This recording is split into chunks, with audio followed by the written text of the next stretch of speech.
नमस्कार मित्रांनो, साधी माणसे या मालिकेच्या आजच्या धमाकेदार भागामध्ये वाण मिळवण्यासाठी स्पर्धा सुरू होताच सत्याने मात्र सत्यागिरी दाखवून निरूपा आणि देविकाचे चांगलेच 12 वाजवलेले असतात. तर इकडे आता मीरा हॉस्पिटलमध्ये त्या रूममध्ये आलेली असते. तेव्हा ऑडबॉय म्हणू लागतो, मॅडम इथे 1990 ते 2000पर्यंतचं सगळं रेकॉर्ड आहे, तुम्ही चेक करू शकता, तुम्हाला जे हवं ते इथे मिळू शकतं. आता मीरा लगेच त्या फाईल चेक करू लागते. एक एक करून आता मीराने सगळ्या फाईल चेक केलेल्या असतात, पण तिला मात्र सत्यजितचं नाव कुठेही त्यात दिसत नाही. एकही बर्थ सर्टिफिकेट सत्यजितच्या नावाने नसतं. आता मीराला जरा प्रश्न पडतो, नेमकं इथे सगळे रेकॉर्ड आहे, मग यांचं सर्टिफिकेट कसं नाही इकडे, काय प्रॉब्लेम आहे हा नेमकं? असे असंख्य प्रश्न आता मीरासमोर उभे असतात. तेव्हा लगेच आता मीरा सगळ्या फाईल चेक करताच त्या दादांना विचारू लागते, दादा मला सांगाल का अजून दुसरीकडे कुठे आहेत का तुमचं काही रेकॉर्ड ठेवलेलं? अहो इथे ना सापडत नाही आहे. तेव्हा लगेच ते ऑडबॉय म्हणू लागतात, नाही मॅडम जे काय आहे ते या रूममध्येच असतं, दुसरीकडे कुठेच नाही. तेव्हा मीरा म्हणू लागते, मग सप्टेंबर महिन्यामधले रेकॉर्ड फक्त एवढेच आहेत का? तेव्हा ते ऑडबॉय म्हणू लागतात, हो मॅडम. आता मात्र मीरा विचार करू लागते आणि तिकडनं घरी निघालेली असते. तर इकडे घरी मात्र आता निरूपा खूपच भडकलेली असते. ती आता घरात गरके मारत असते आणि मीराची वाट बघत असते, पण अजून काही मीराचा तपास नसतो. त्यामुळे निरूपा आता स्वतःशीच बडबड करू लागते, येऊ दे त्या फुलवालीला, आता काही सासूबाई घरात नाही आहे, तिचा नवरा सत्याही बाहेर गेलाय, येऊ दे त्या फुलवालीला, चांगलं फैलावरच घेते तिला, आज सोडणार नाही मी तिला. असे म्हणताच आता लगेच मीरा घरात आलेली असते. आता मीराने घरात पाऊल ठेवताच लगेच निरूपा ओरडतच म्हणू लागते, ए फुलवाली थांब, कुठे गेली होती तू? लवकरात लवकर बोल, कशाला गेली होती तिकडे तू? काय गरज होती तुला हे सगळं करायची? आता मीराला धक्काच बसतो, अरे बापरे, मी हॉस्पिटलला गेले होते हे सासूबाईंना कळालं की काय? असं आता मीराला खूप काही मनात येऊ लागतो. तेव्हा लगेच आता निरूपा म्हणू लागते, सांग ना, अगं कोणी जायला सांगितलं होतं आणि मुळात म्हणजे हे सगळं करतेस का तू? ए फुलवाली आता बोला, गप्प बसू नको. तेव्हा मीरा म्हणू लागते, सासूबाई मी फक्त विचारपूस करायला गेले होते. त्यावर लगेच निरूपा म्हणू लागते, हो फक्त विचारपूस? अगं पण हे एवढं गाव धुंडळायला कोणी सांगितलं आणि कशासाठी? नाही म्हणजे मुळात हे तुला जाणून घ्यायचंयच का? मला सांगशील का? तेव्हा लगेच आता मीरा मनाशीच म्हणू लागते, याचा अर्थ मी हॉस्पिटलला गेल्याचं सासूबाईंना कळालंय, मी आता काय उत्तर देऊ? तेव्हा निरूपा म्हणू लागते, बोल ना, आता काय दातखिळी बसली का? अगं बोल बोल लवकर. तेव्हा मीरा म्हणू लागते, सासूबाई मला जाणून घ्यायचं होतं, कारण इथे अस्तित्वाचा प्रश्न आहे ना. तेव्हा लगेच निरूपा म्हणू लागते, काय काय बोलायली तू? अस्तित्वाचा म्हणजे काय? तेव्हा लगेच आता मीरा म्हणू लागते, म्हणजे स्वतःबद्दल माहिती जाणून घ्यायची ना, म्हणून गेले होते मी. त्यावर निरूपा म्हणू लागते, काय बोलायली तू? मला ना काय बी कळत नाही, काहीतरी स्वतःबद्दल, स्वतःचं नाव मोठं करायला जाऊ नको, तुझ्यामुळे ना दुसऱ्यांना त्रास होतोय, कुठे जाते हुंदडायला कुठे नाही काय माहिती. हे बघ, ऑर्डर घेण्यासाठी जाते ना, मग त्या ऑर्डर घेऊन लगेच माघारी यायचं असतं, उगच इकडे तिकडे हुंदडच बसायचं नसतं. तू दुकानात नसताना मला तुझं दुकान सांभाळावं लागलंय, आणि हे बघ, हे आज शेवटचं झालं, इथून पुढे जर असं झालं ना तर बघ, नाहीतर तुझं दुकान बंद करून टाक, जमत नसेल तुला तर. तेव्हा लगेच आता मीरा मनाशीच म्हणू लागते, अरे बापरे, याचा अर्थ मी हॉस्पिटलला गेले हे सासूबाईंना माहितीच नाही, दुकानात बसावं लागलं म्हणून चिडचिड चालू आहे, तर असं आहे का? त्याच वेळेस निरूपा म्हणू लागते, अगं काय चालू आहे तुझ्या मनात, बोल तरी निदान माझ्याशी. गप्प बसायचं नाही, उत्तरं दे पटापट. ऑर्डर घ्यायला गेली होती ना, मग एवढा उशीर का झाला तुला? तुझ्यामुळे मला त्रास झालाय. तेव्हा लगेच आता मीरा म्हणू लागते, सासूबाई अहो दुकानात थांबावं लागलं तर काय झालं, दुकान तर तुमच्याच नावाचं आहे ना, मग तुमच्या दुकानात तुम्ही बसू शकता. तेव्हा निरूपा म्हणू लागते, हो तुम्हाला उत्तर देते आता, मला उलट उत्तर? हे बघे फुलवाली, तुझ्यासारखी हौस नाही मला त्या फुलांच्या दुकानात बसायची, आणि तसलं स्वप्न बी नाही आहे माझं, त्यामुळे मला त्या दुकानात बसायला आवडत बी नाही. आणि एक गोष्ट लक्षात ठेव, इथून पुढे मला हे असलं चालणार नाही. तेव्हा मीरा म्हणू लागते, सासूबाई अहो फुलांचं दुकान म्हणजे माझं स्वप्न आहे आणि दुकान आपलंच आहे ना, मग आपण सगळ्यांनी मिळून जर हातभार लावला तर आपलं दुकान अजून मोठं होऊ शकतं की. तेव्हा निरुपा म्हणू लागते, वा ग वा, चांगलंच डोकं चालवते तू. म्हणजे तुला काय म्हणायचंय, आम्ही समद्यांनी तुझ्या दुकानात तुझ्या हाताखाली कामाला राहायचो आणि मालकीन म्हणून तू मिरवायचं, तुझं नाव उदो उदो करायचं, असं आहेस ना, बोल ना.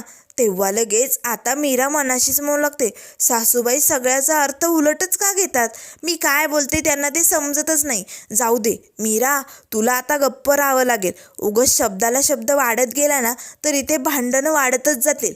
तेव्हा मीरा आता गप्प बसून घेते. त्याच वेळेस निरुपा म्हणू लागते, आता का बोलती बंद झाली, बोलता येत नाही आहे का, अगं जीभ जडली का का तोंड फुटलंय तुझं, बोल लवकर. आणि हे बघ फुलवाली, नीट लक्षात ठेव, इथून पुढे जर तुला ऑर्डरी घ्यायच्या असेल, त्या पूर्ण करायच्या असतील ना, तर घरातली कामं करू ना, नीट लक्षात ठेव, घरातली समधी कामं मला वेळेवर झालेली पाहिजे. उगाच दुकानाच्या नावाखाली घरांची कामं रखडता कामा नये, नाहीतर या निरुपाची गाठी लक्षात ठेव. मीरा आता एक नाही दोन नाही गप्प बसून सगळं काही बोलणं ऐकून घेत असते. त्याच वेळेस दरवाजातनं सत्य येतो. आता मात्र सत्य लगेच निरुपाकडे बघू लागतो. तेव्हा निरुपा म्हणत असते, आणि एक गोष्ट लक्षात ठेव, ते दुकानातले गिऱ्हाईक घरापर्यंत येता कामा नये. कसं आहे ना, तुझ्या घरच्यांनी ना तुला लहानपणापासून फुलवाली बनवले, तुला फुलवाणी बनवलं, तुझ्या बहिणीलाही तेच बनवलं, तुझी आई फुलवाली, सगळं खानदान फुलवाली. पण आमच्या घरात कुणालाही असं बनवण्याचा प्रयत्न करू नको, काय तर आपण सगळे मिळून दुकान सांभाळू. हे असलं अजिबात इथे चालायचं नाही. आणि तू जर असं काही केलं ना तर माझ्याशी गाठी नीट लक्षात ठेव. त्याच वेळेस सत्यात्मत देतो आणि म्हणतो, काय झालंय धुमकेतू, तवा आज जास्तच तापला की काय, एवढा का आवाज चालू आहे. तेव्हा लगेच आता निरुपा म्हणू लागते, आवाज का चालू आहे ना ते तुझ्या बायकोला विचार आणि उत्तर घे तिच्याकडनं, असे म्हणत निरुपा तिकडनं निघून जाते. त्याच वेळेस आता सत्या म्हणू लागतो, धूमकेतू अगं काय झालं, निरुपा एवढी का भडकली तुझ्यावरती. तेव्हा लगेच मीरा म्हणू लागते, अहो मी ऑर्डर देण्यासाठी बाहेर गेले होते ना, मला उशीर झाला यायला, तोपर्यंत सासूबाईंना दुकान सांभाळावं लागलं, म्हणून त्यांची चिडचिड होत आहे, त्यामुळे तुम्ही नका लक्ष देऊ, त्या जातीन विसरून थोड्या वेळात. तेव्हा लगेच सत्या म्हणू लागतो, असं कसं विसरून जाऊ मी, नाही नाही नाही, याकडे तर मला स्पेशल लक्ष द्यावं लागेल धूमकेतू, कारण इथे प्रश्न माझ्या बायकोच्या दुकानाचा आहे आणि माझ्या बायकोला बोललेलं आपल्याला चालत नाही. त्यामुळे आता मला हे समजा काय प्रकरण ना, याकडे नीट लक्ष देऊन बघावंच लागतंय, असे आता सत्याने ठरवलेलं असतं. त्याच वेळेस इथे आता रिया मात्र डबिंग स्टुडिओमधनं घरी आलेली असते. तिला खूप टेन्शन आलेलं असतं. आता टेबलवरती येऊन बसताच आता रिया डोक्याला हात लावून बसलेली असते. तेवढ्यात लगेच आता तिला पाणी पियायचं असतं. त्याच वेळेस समोर लगेच मीरावहिनी ग्लास घेऊन उभी असते. तेव्हा लगेच रिया म्हणू लागते, थँक्यू मीरावहिनी, असे म्हणत ती पाणी पित असतानाच निरुपा येते आणि म्हणू लागते, फुलवाली नुसतं पाणी काय देतेस तिला, चहा आण तिच्यासाठी जा मस्तपैकी. तेवढ्यात लगेच सत्य येतो आणि म्हणू लागतो, धूमकेतू माझ्यासाठी स्पेशल चहा कर बरं का. तेव्हा मीरा म्हणू लागते, बरोबरच चालेल. त्याच वेळेस रिया म्हणू लागते, एक मिनिट मीरावहिनी तू नको करू, मी करू का आपल्या सगळ्यांसाठी मस्त स्पेशल चहा. तेव्हा निरुपा घाबरते, ए बाई अगं नको नको, त्या दिवशी चहा करायला गेली आणि सगळं दूध सांडून टाकलं, आज तसलं काही होईला, तू नको करू. तेव्हा मीरा म्हणू लागते, हो रिया मी करते ना, मी जाते किचनमध्ये, असे म्हणत मीरा आता चहा करण्यासाठी निघून जाते. त्याच वेळेस आता सत्या रियाकडे बघू लागतो. रिया जरा टेन्शनमध्ये दिसत असते. तेव्हा सत्या म्हणू लागतो, रिया अगं काय झालंय, कसला विचार करते, थकलीस का तू. तेव्हा रिया म्हणू लागते, सत्य दादा मला ना खूप मोठं टेन्शन आलंय. म्हणजे कसं आहे ना, आता जे हळदी कुंकू आहे ना, त्या वाणाबद्दल मी विचार करते रे. तेव्हा सत्या म्हणू लागतो, काय हळदी कुंकाच्या वाणाबद्दल, त्यात कसला विचार करायचा. आता मात्र निरुपा गडबडते, अरे बापरे, आपण जे काही या रियाच्या मनात भरवलंय ते सगळंही सत्याला सांगून मोकळे होईल आणि हा सत्या माझी वाट लावेल. नाही नाही नाही, असं होता कामा नये. तेव्हा लगेच निरुपा म्हणू लागते, रिया अगं तू थकलीस की नाही, या सगळ्या गप्पा नंतर मारा, तू जा फ्रेश हो आणि तुझ्या रूममध्ये आराम कर.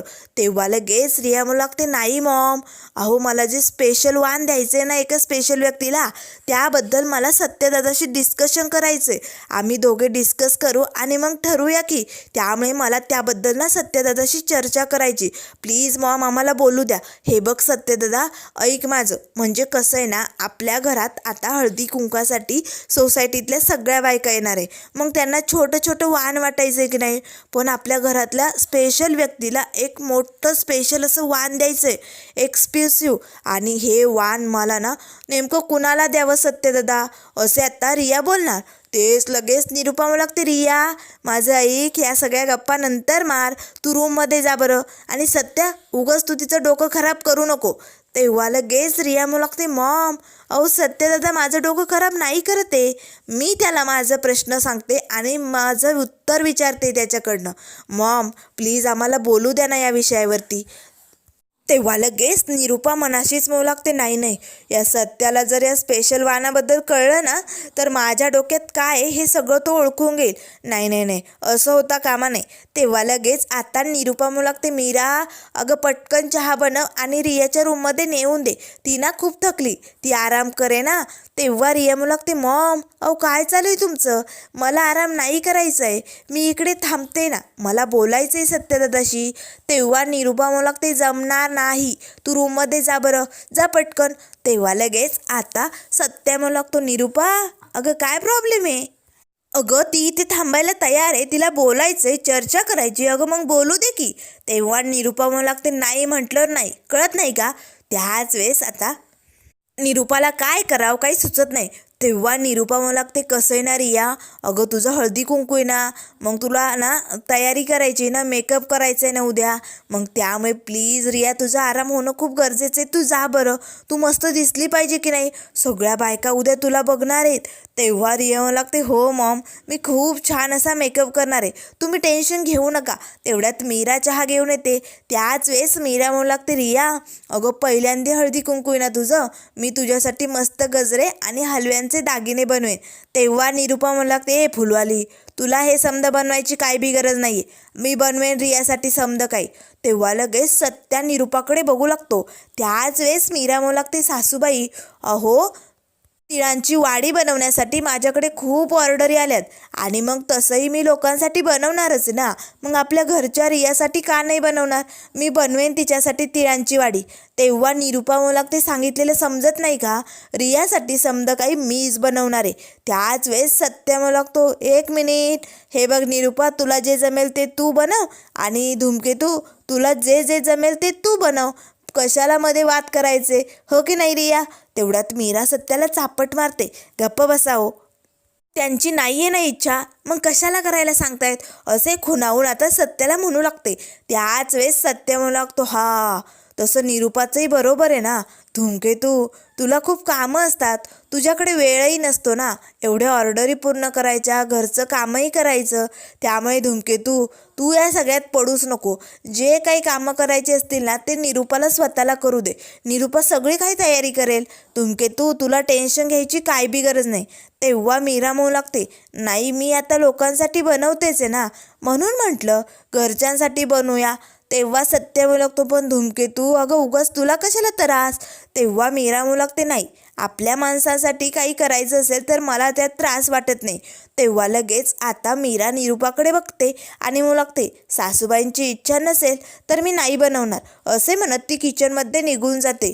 त्याच वेळेस आता तोऱ्यातच लगेच निरुपा म्हणू लागते, नको बस बनवू, काही गरज नाही आहे तुझी, मी समद काही बनवणार आहे, असे म्हणत आता लगेच निरुपा तोऱ्यातच मीराकडे बघत असते.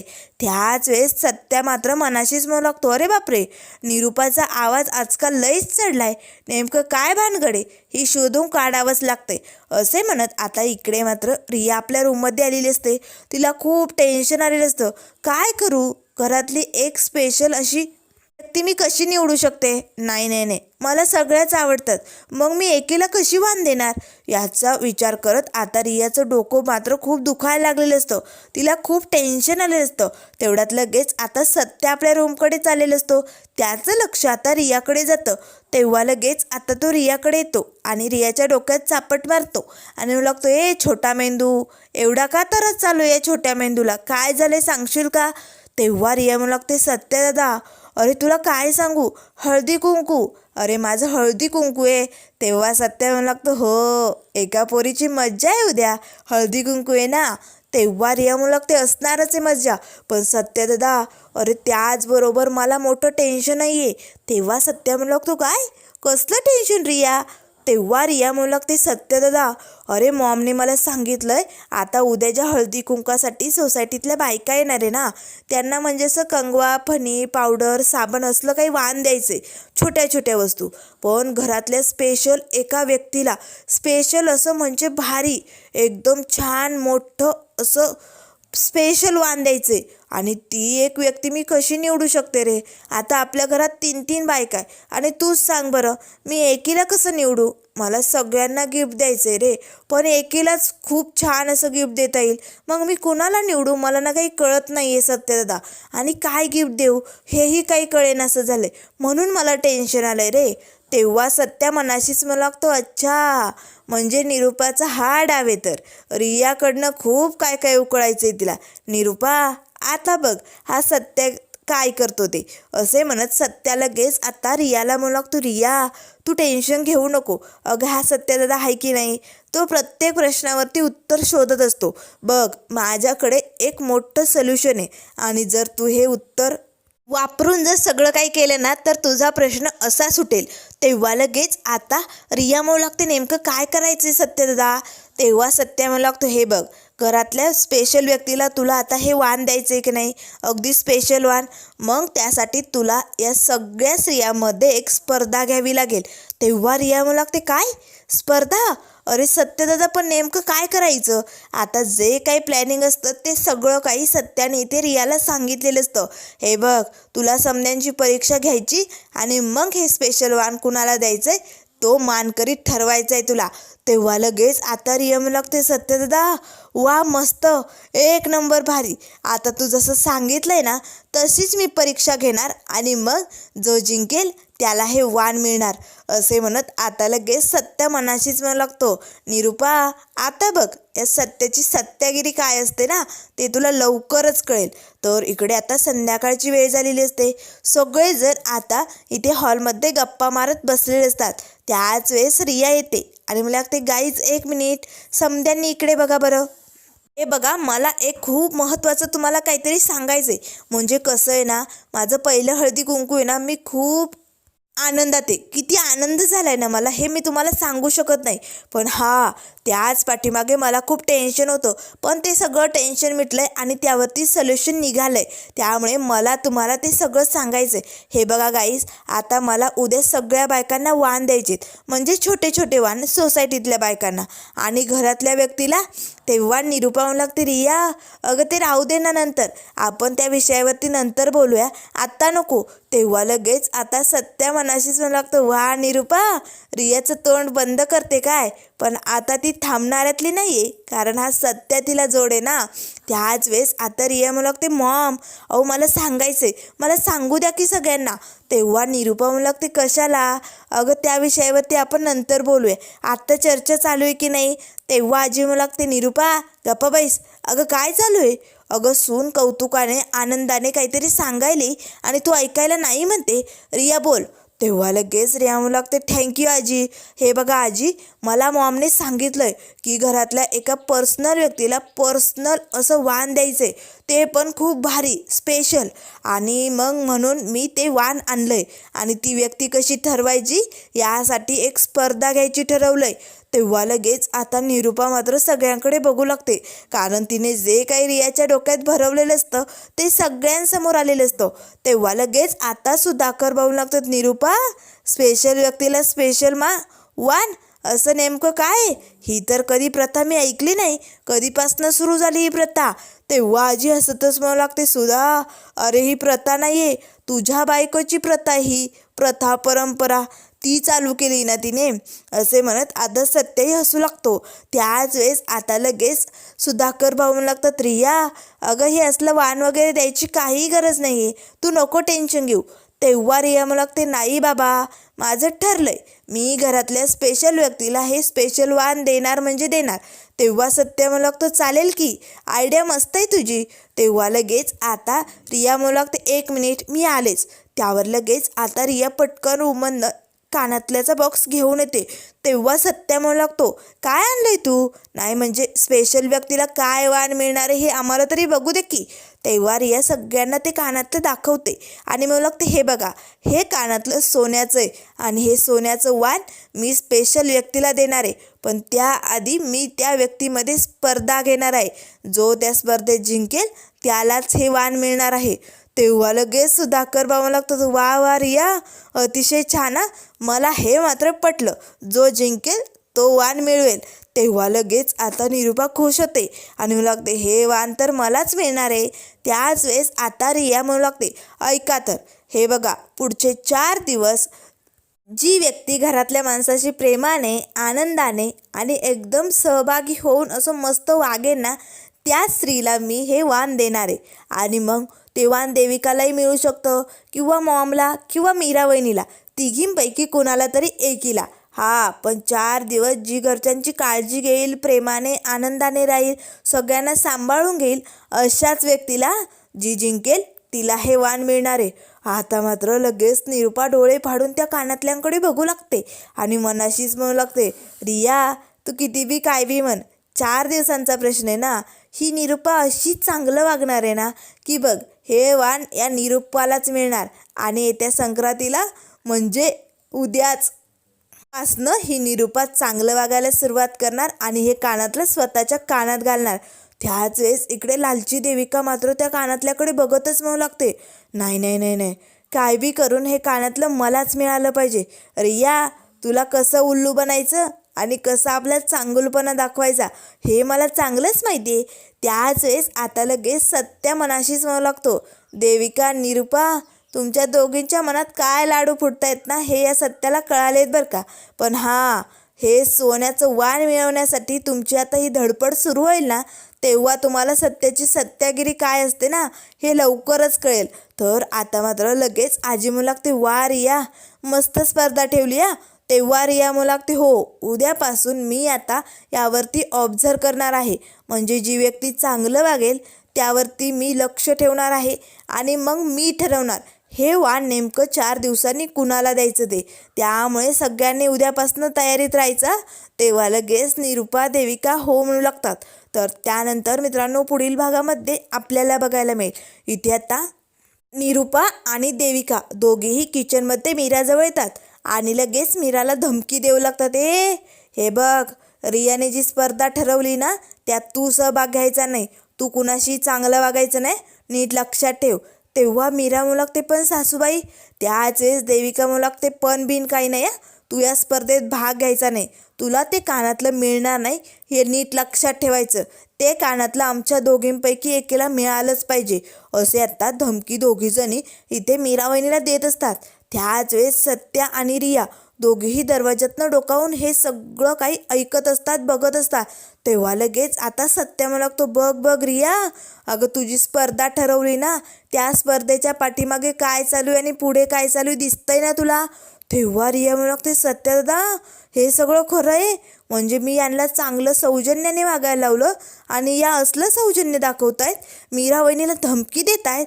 तेव्हा लगेच निरूपा म्हणू लागते, फुलवाली, आम्हाला सौजन्याने वागायचं आहे, पण तू तसलं काय बी करायचं नाही, तुला ते वाण मिळता कामा नये, नीट लक्षात ठेवायचा.